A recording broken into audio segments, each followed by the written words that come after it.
दोस्तों बेंगलुरु की रहने वाली एक लड़की जो कि ग्रेजुएशन कर रही थी, तभी उसके दिमाग में आता है कि क्यों ना पार्ट टाइम नौकरी कर लिया जाए। नौकरी करेंगे, उससे पैसे जो मिलेंगे उससे परिवार को कुछ मदद हो जाएगी और मुझे पढ़ाई में भी मदद होगी। यही सोचकर वह नौकरी की तलाश में जुट जाती है। कई दिन के प्रयास के बाद एक व्यक्ति से मिलता है और कहता है कि ठीक है, नौकरी मिल जाएगी, लेकिन यहाँ नहीं बल्कि दिल्ली में मिलेगी। उनके लिए सब कुछ नया था दोस्तों। जिस जगह पर वह दफ्तर तुम्हारी नौकरी लगी है, वहाँ पर आने जाने के लोगों को देखभाल करने होंगे, कौन आ रहा है कौन जा रहा है। इन लोगों का प्रतिदिन का हिसाब से 20,000 रुपये तुम्हें दिया जाएंगे। लड़की यह बात सोचकर आगे नहीं सोचती है और वह सीधा हाँ कर देती है। बोलती ठीक है, मैं नौकरी करने के लिए तैयार हूँ। अपने परिवार वालों को कोई ना बहाना बनाकर सीधा दिल्ली पहुँच जाती है। दिल्ली 15 दिन तक एक होटल के अंदर रहती है और उस होटल में रहने के बाद 15 दिन में उसको सैलरी मिल जाती है। 15 दिन के बाद उसे 20,000 जब उसे मिलते हैं तो बहुत ज़्यादा लड़की खुश हो जाती है। और जो व्यक्ति उसको लेके गया था वह फिर व्यक्ति अचानक से गायब हो जाता है। 15 दिन के बाद उसको समझ आता है कि वह बिल्कुल बिक चुकी है, उसकी बोली लग चुकी है। कुछ दिनों के प्रयास के बाद उसके कोशिश की बचाने की, लेकिन बच नहीं पाती है दोस्तों। एक ऐसे व्यापार में धंस जाती है जहां से निकलना मुश्किल ही नहीं नामुमकिन है। वहां पर वापस निकलना मुश्किल हो जाता है। दरअसल उसे कई दिनों के बाद, यह कह सकते हैं महीनों के बाद, पता चलता है कि वह देह व्यापार में घुस चुकी थी और उसको एक ऐसा वर्कर के रूप में काम करना पड़ेगा। एक एक दिन में उसे 110 से 120 ग्राहकों के साथ सोना पड़ेगा दोस्तों, जिसकी सेवा करनी पड़ेगी। 110 से 20 ग्राहकों के साथ सुबह 10 बजे से लेकर शाम 3 बजे तक अगले दिन शारीरिक संबंध बनाते रहे। तब उसे समझ आया कि जिस पैसों को कमाने के लिए वह यहाँ आई थी, वाकई बहुत बुरी हालत है। बचने की तमाम कोशिश करती है, लेकिन बचने का एकमात्र ही रास्ता था, या तो फिर वह शरीर बूढ़ा हो जाए या तो पेट में बच्चा हो जाए। जब पेट में उसको बच्चा हुआ तब उसकी जान बच सकी दोस्तों, तब वो वहाँ से निकलकर बाहर आ सकी, लेकिन तब तक उसकी ज़िंदगी पूरी तरह से बर्बाद हो चुकी थी। आज की जो सच्ची घटना मैं आपको सुनाने जा रहा हूँ, इस सच्ची घटना में कुछ ऐसा होता है।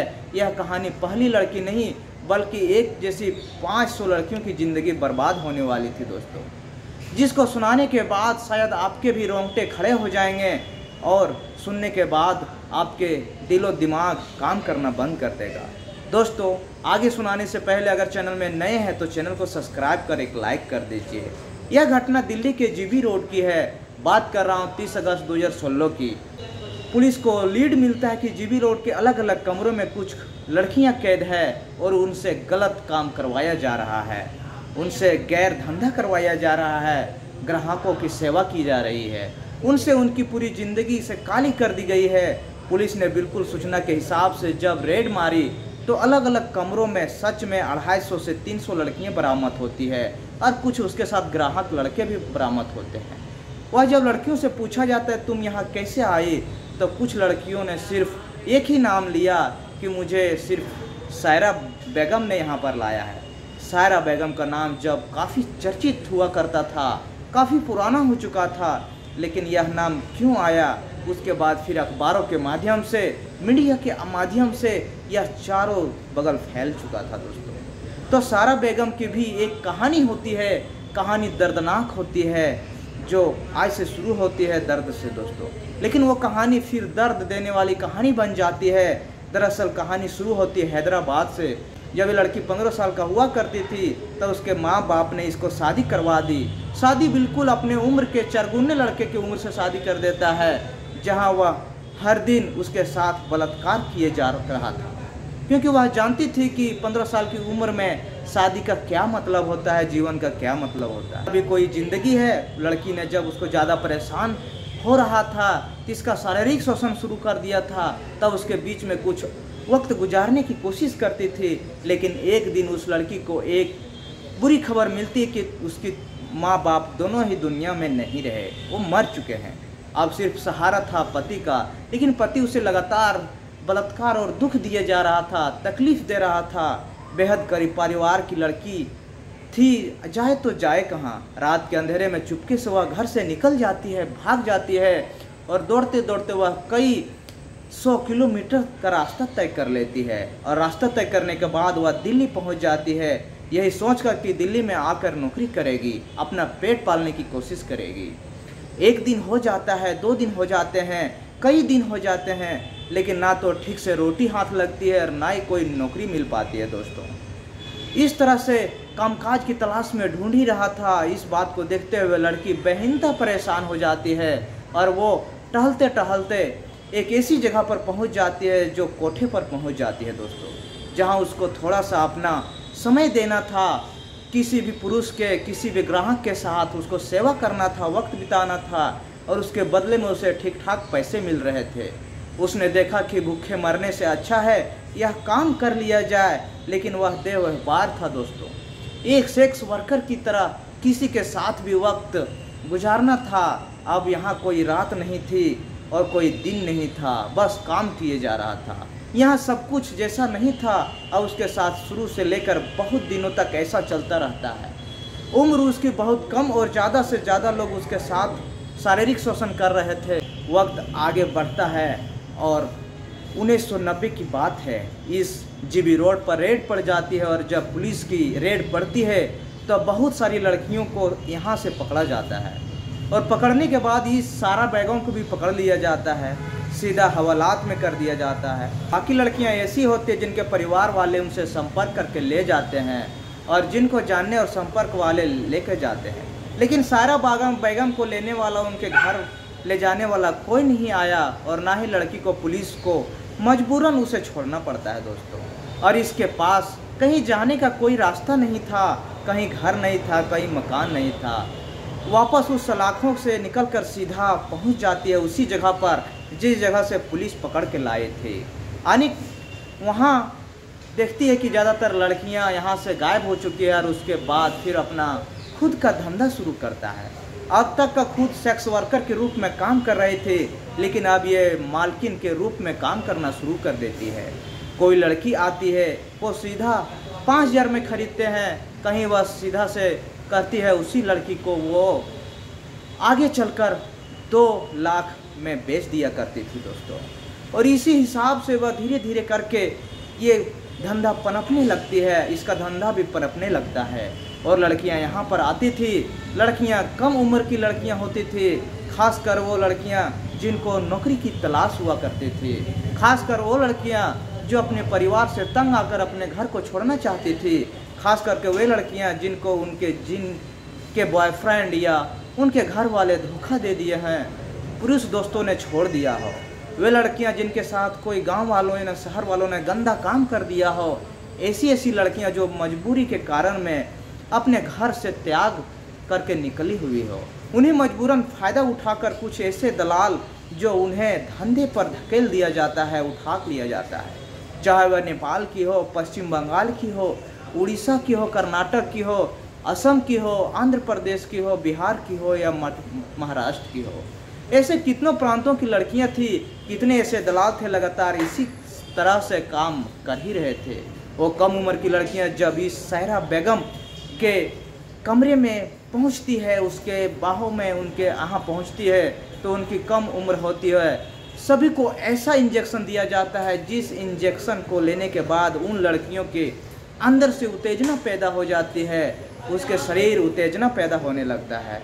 कम उम्र की लड़कियां ऐसा लगता है जैसे जवान हो गई हो, और इसी इंजेक्शन का फ़ायदा उठाकर उन लड़कियों को भी पुरुषों के अधेड़ के जो ज़्यादा से ज़्यादा उम्र के होते थे, जैसे उनके साथ बिस्तर पर उन्हें सोने के लिए मजबूर किया जाता था दोस्तों।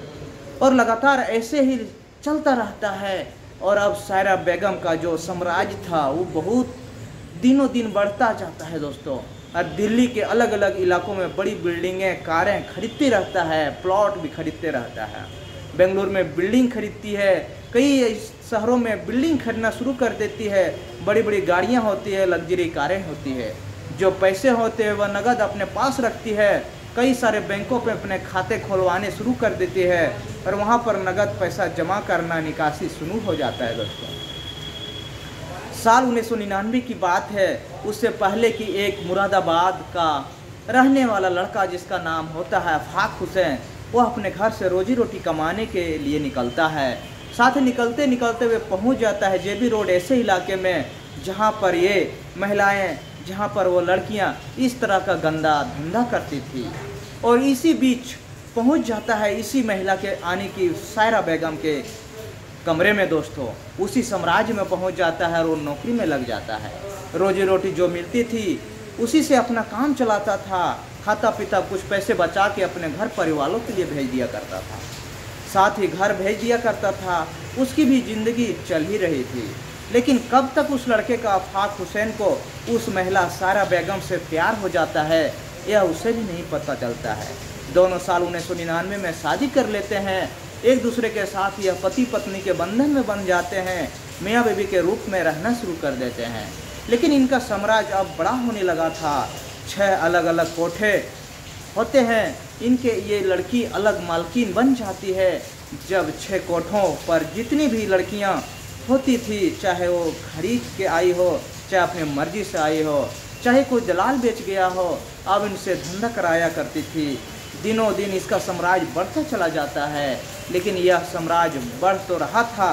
कहते हैं कि क्राइम को कितना भी शातिर तरीके से चलाया जाए, क्यों ना उसको धरती के अंदर चलाया जाए, लेकिन क्राइम क्राइम ही होता है। यह शातिर तरीके से किया जा रहा था। जब दिल्ली की क्राइम ब्रांच को यह पता चलता है तो दिल्ली की क्राइम ब्रांच ने 30 अगस्त 2016 को जब यहाँ पर रेड डाली, तब पता चलता है कि 250 लड़कियाँ अलग अलग कमरों या गुफाओं जैसी उसमें से छुपी हुई थी। जब उसे बाहर निकालते हैं तो सायरा बेगम की कहानी लोगों के सामने आ आती है। किस तरह से गरीब परिवार की लड़की अपने पति से परेशान होकर, तंग होकर यहाँ से सीधा दिल्ली की तरफ रुख करती है। वहाँ जाने के बाद देह व्यापार में लग जाती है और एक एक दिन में कई लड़कों के साथ हुआ 50-60 लड़कों के साथ संबंध बनाती है और अपनी ज़िंदगी गुजारती है। बाद में उसने हिंदुस्तान की नहीं बल्कि विदेशों की अलग अलग लड़कियों को इस गोरख धंधे में डालना शुरू कर दिया। और जो गिनी गिनी मासूम है उन्हें 5000 लड़कियां गिनी में सामने आए। उनमें से बहुत सारी लड़कियां ना तो बूढ़ी होकर वहां से चली गई, या जिनके शरीर में बच्चा हो चुका था या शरीर बेकार हो चुका था, उन्हें वहां से भेज दिया गया। लड़कियां इस धंधे से बाहर निकल पाती थी अपनी मर्जी से। कोई निकालने की कोशिश भी करता था तो सायरा बेगम उसको निकालने ही नहीं दिया करती थी। उसका साम्राज्य इतना बड़ा था, जबकि सायरा बेगम की ज़िंदगी खुद ऐसी काली दौर से निकली थी, गरीबों से निकली थी। वह चाहती तो अच्छा काम करने के बाद इसने लगभग 100 करोड़ की संपत्ति अर्जित कर दी थी। ऐसी लड़कियों की वो ज़िंदगी बचा सकती थी, उनके लिए अच्छा काम कर सकती थी, उसका माँ का रोल अदा कर सकती थी। लेकिन उसने माँ का रोल अदा ना करके एक हैवान का, खूंखार का रोल अदा किया। उसे डॉन क्वीन के नाम से भी लोग दिल्ली में जाना करते थे। इसलिए वह समाज की हो रही इस तरह से गंदी कामों में उनका अहम योगदान रहा था। सायरा बेगम अभी भी दिल्ली के सड़कों पर नाम गूंजता है।